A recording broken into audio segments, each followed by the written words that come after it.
निंदा केली जाईल तेवढी कमी पडेल आणि भाजपनं महाराष्ट्राच्या जनतेची माफी मागावी ही भूमिका काँग्रेसच्या वतीनं आम्ही या ठिकाणी मांडतोय। राज्यपाल किस तरीके से आज बिना राष्ट्रगान के बाहर चले गए और उन्होंने आपने कहा कि कई पैराग्राफ ऐसे थे जो छत्रपति शिवाजी महाराज के नाम पे थे, वो भी उन्होंने रीड नहीं किए। यही है कि हमने कई बार कहा कि छत्रपति शिवाजी महाराज से मोदी बड़े हैं, ऐसा दिखाने की कोशिश बार बार बीजेपी की तरफ से की जाती है और छत्रपति शिवाजी महाराज महाराष्ट्र के दैवत है और इनका अपमान जो भी करेगा उसको माफ नहीं किया जाएगा। लेकिन गवर्नर के माध्यम से जिस तरह से वक्तव्य 2 दिन पहले भी आए और आज भी राज्यपाल महोदय ने कर्नाटक सरकार ने जो छत्रपति शिवाजी महाराज के प्रतिमा की विटंबना की उसका यह जो प्यारा आया था उसी आधार पर जो आज आपका अभिभाषण का भाषण छोड़ के वो चले गए और राष्ट्रगान का भी अपमान करने का काम राज्यपाल महोदय ने किया। राज्यपाल ने तो अब जाना ही है महाराष्ट्र से, क्योंकि ऐसे विचारधारा के राज्यपाल महाराष्ट्र में तो होना ही नहीं। आपण पाहतोय की राज्याच्या अर्थसंकल्पीय अधिवेशनाचा आज पहिला दिवस आणि त्यानिमित्ताने वेगवेगळ्या घडामोडी आहेत। पुढे पाहूयात, ओबीसी आरक्षणाच्या मुद्द्यावर राज्य सरकारला मोठा धक्का बसला। मागासवर्ग आयोगानं सादर केलेला अहवाल सुप्रीम कोर्टानं नाकारला आणि त्यामुळे आता सुप्रीम कोर्टाच्या पुढच्या निर्देशापर्यंत निवडणुकीत ओबीसी आरक्षण लागू करता येणार नाहीये। महाराष्ट्रात ओबीसी आरक्षणाशिवाय निवडणुका होऊ नये अशी भूमिका सत्ताधारी नेत्यांनी मांडली। जोपर्यंत ओबीसी आरक्षण होत नाही तोपर्यंत निवडणूक घेऊ नये, ओबीसींचे हक्क जाता कामा नये आणि निवडणूक पुढे ढकलली तरी चालेल अशी ठाम भूमिका विरोधी पक्षनेते देवेंद्र फडणवीस यांनी मांडली आहे।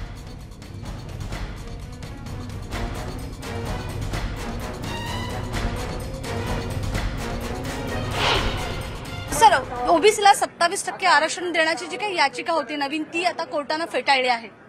मला माहित झालं, आम्ही माहिती घेतो आहोत आणि माननीय सर्वोच्च न्यायालयाने मागितल्या त्याप्रमाणे आम्ही सर्व गोष्टी त्यांना उपलब्ध करून, तरी पण आता पुन्हा एक नवीन याचिका कोणीतरी दाखल करतो, त्याला चॅलेंज करतो, त्याच्यावर फेटाळली जाते। म्हणजेच एकदा मला असं वाटतं की या संदर्भात आता सर्व लोकांनी, सर्व पक्षीय नेत्यांनी भूमिका स्वीकारली की ओबीसीचं आरक्षण मिळालं पाहिजे। असं असताना हे नाकारणं म्हणजेच मला वाटतं याच्या मागे आता निश्चितपणे खोलवर जाऊन आम्ही तर आमच्या इम्पेरिकल डेटा गोळा करायचं काम सुरू केलं आहे। आम्ही त्याला पैसेही दिले आहेत। हायकोर्टामध्ये काही आम्ही इन्स्टिट्यूटचा दाखला घेतला, अनेक त्या संस्थांचा दाखला घेतला, आम्ही केंद्रीय संस्थांचा आधार घेऊन आम्ही सुप्रीम कोर्टामध्ये त्या संदर्भातली माहिती पुरवली। प्रायोगिक अभ्यासाशिवाय आणि संशोधनाशिवायच हा डेटा तयार करण्यात आला होता आणि म्हणून तो फेटाळण्यात आलेला आहे। आता कोर्ट काय म्हणते कोण सांग, आता कोर्टाच्या पुढे आम्ही काही सांगू शकत नाही। माननीय सर्वोच्च न्यायालयापुढे आम्हाला बोलायचा अधिकार नाही, परंतु तो इंटरिम डाटा म्हणाला। आम्ही इंटरिम डाटा अनेक संस्थांचा दाखला घेऊन, त्यांच्याकडून माहिती घेऊन, सविस्तर माहिती गोळा करूनच ते आम्ही दिलं आहे। आणि असं नाही की कुठेतरी त्याच्यावर आयोगाने सर्वकष विचार केला आणि सर्वोच्च न्यायालयाने हे सांगितलं होतं की तुम्ही आयोगाच्या माध्यमातून या। आयोगाचा आम्ही जो रिपोर्ट दिला होता तो आयोगाच्या माध्यमातून सांगितला, म्हणून आयोगाच्या माध्यमातून दिला। आयोगाने सुद्धा 10-15 दिवसामध्ये त्या संदर्भात अभ्यास केला, विविध क्षेत्रातून माहिती गोळा केली, विविध विभागाच्याकडून माहिती गोळा केली आणि मग तो इंटरिम रिपोर्ट दिला, अंतरिम अहवाल दिला। आणि त्याच्यावर आम्हाला अपेक्षा होती की सर्वोच्च न्यायालयाच्याकडून ओबीसी समाजाला न्याय मिळेल, पण आता माननीय सर्वोच्च न्यायालयाचा निकाल आलेला आहे। आम्ही त्याचा आता अभ्यास करू। निवडणूक जी होईल ती आरक्षणाशिवाय होईल का, ओबीसी आरक्षणाशिवाय, की मग कसं पुढचं पाऊल? आता आम्ही सगळे महाविकास आघाडीचे नेते बसू, आज ती बैठक होईल आणि त्या संदर्भात चर्चा होईल। पुढे आम्हाला त्याला चॅलेंज करायचं की नाही हा सुद्धा चर्चा आहे आणि त्याला मोठ्या बेंचकडे आम्ही जाणार आहोत आणि लार्जेस्ट बेंचकडे जाऊन या संदर्भातली दाद मागायची का पुन्हा रिव्हिजनमध्ये जायचं, हे सगळ्यावर चर्चा आम्ही सल्ला घेऊन, आमच्या सगळ्या लॉयरचा सल्ला घेऊन पुढे जाण्याचं आम्ही ठरवतो। त्यामुळे आता आणखी एक सेटबॅक आता महाविकास आघाडी सरकारला बसलेला आहे की जो अंतरिम अहवाल तयार करण्यात आला होता तो अंतिम अहवालही कोर्टानं त्याची अंमलबजावणी करण्यावर नकार दिलेला आहे, तो फेटाळला आहे।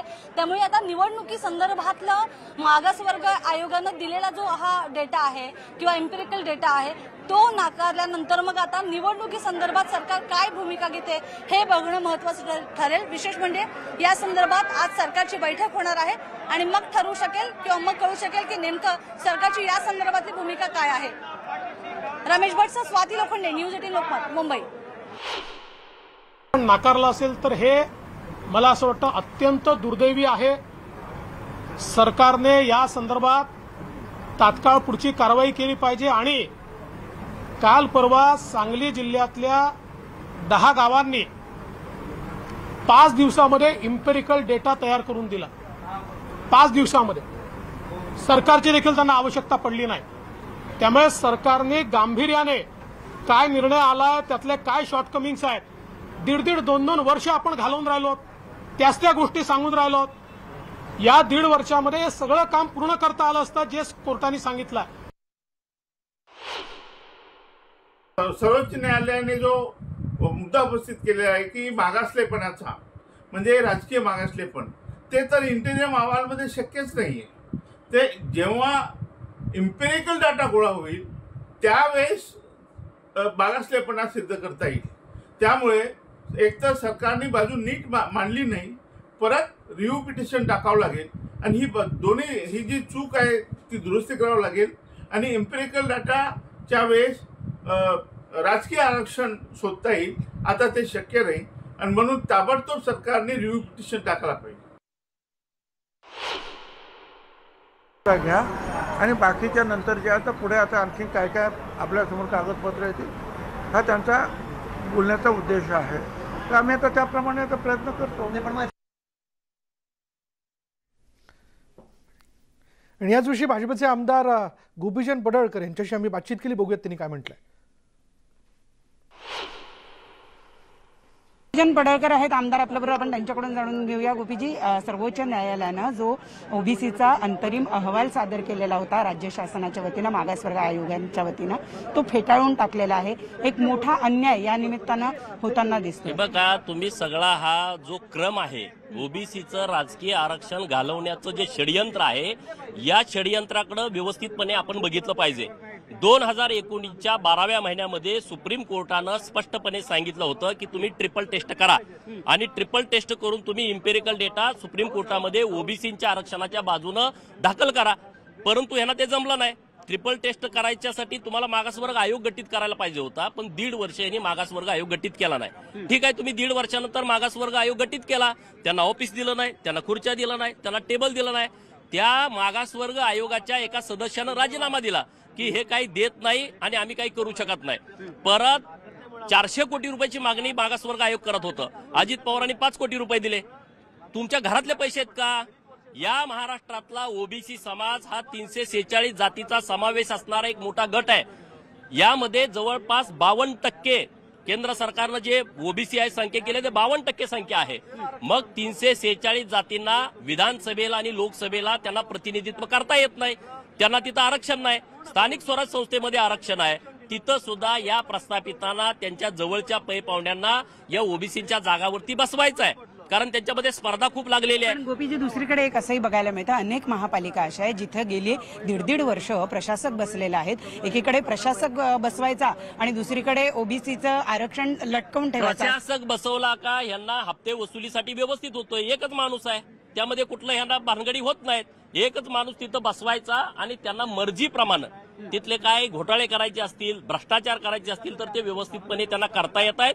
आज देशामध्ये अनेक राज्याच्या निवडणुका झाल्या, मग तुम्हाला का नाही निवडणुका घेता आल्या? आणि ज्या निवडणुका तुम्ही मागच्या घेतल्या नगरपंचायतीच्या, फॉर्म सगळे भरले, उद्याचा 1 दिवस बाकी होता आणि सुप्रीम कोर्टानं ओबीसीचं आरक्षण नाकारलं. त्या 4 जागा ज्या होत्या प्रत्येक नगरपंचायतीला, 105 नगरपंचायतीच्या निवडणुका झाल्या, त्यामध्ये 4 जे ओबीसीचे घटक होते त्यांना निवडणूक लढता आली नाही. परत नगराध्यक्षांच्या निवडी झाल्या. नगराध्यक्षांच्या निवडी ह्या ओबीसी आरक्षणाशिवाय झाल्या. म्हणजे ह्या 105 नगरपंचायतीपैकी जवळजवळ 30 नगरपंचायतीचे नगराध्यक्ष हे ओबीसी घटकातून आले असते, आता नाहीच झाले ना. पुढे सरून पेडणेकरचा, प्रणाली कापसे, न्यूज 18 लोकमत, मुंबई. आणि याच विषयी आपण बोलणार आहोत. आपल्याबरोबर आहेत याचिकाकर्ता विकास गवळी आपल्यासोबत आहेत. विकास गवळीजी, आजच्या न्यायालयाच्या निर्णयाकडे आपण कसं बघता? सर्वोच्च न्यायालयानं भविष्यामध्ये ओबीसीचं होणारं नुकसान आजच्या निर्णयाने टाळलेले. इंग्रजांच्या काळामध्ये 1931ला जो सेन्सेक्स झाला होता त्याच्यामध्ये ओबीसीची संख्या ही 57% आलेली आहे. त्याच्यानंतर स्वातंत्र्य मिळाल्याच्या नंतर कुणबी समाजाचा या ओबीसी मध्ये समावेश झाला आणि नंतर ओबीसीची निश्चितपणानं संख्या वाढलेली आहे. असं असताना मंडल आयोगाच्या ज्या वेळेला शिफारशी झाल्या त्यावेळेला सुद्धा 27% आरक्षण प्रदान करताना 54% आकडेवारी गृहीत धरली होती. मग 57% इंग्रजांच्या काळातली आणि 54% मंडल आयोगाच्या वेळेसची ही आकडेवारी गृहीत धरलेली असताना ऑन रेकॉर्ड असताना सुद्धा 38% आकडेवारी सर्वोच्च न्यायालयामध्ये त्या अहवालाच्या माध्यमातून दाखवायची. म्हणजे किती मोठं ओबीसीचं भविष्यामध्ये नुकसान करायचं होतं यांना. कदाचित जर हा अहवाल सर्वोच्च न्यायालयाने ऍक्सेप्ट केला असता तर या 38%वर शिक्कामोर्तब झालं असतं आणि ओबीसीचं 16-17% कायमस्वरूपी नुकसान झालं असतं. यामध्ये फक्तच राजकीय नाही तर भविष्यात ओबीसीला मिळणारं बजेट असो की ओबीसींना नोकऱ्यांमधलं आरक्षण असो का शैक्षणिक आरक्षण असो या सगळ्यांवर याचा इफेक्ट कदाचित आला असता.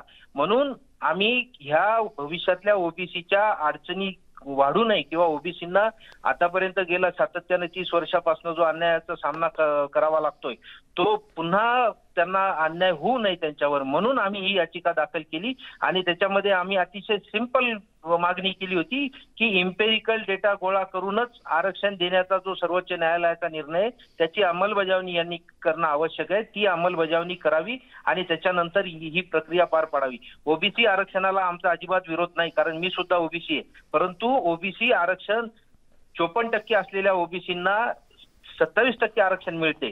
एससी एसटींना मात्र लोकसंख्येच्या प्रमाणात आरक्षण मिळते. मग ओबीसींवरच अन्याय का?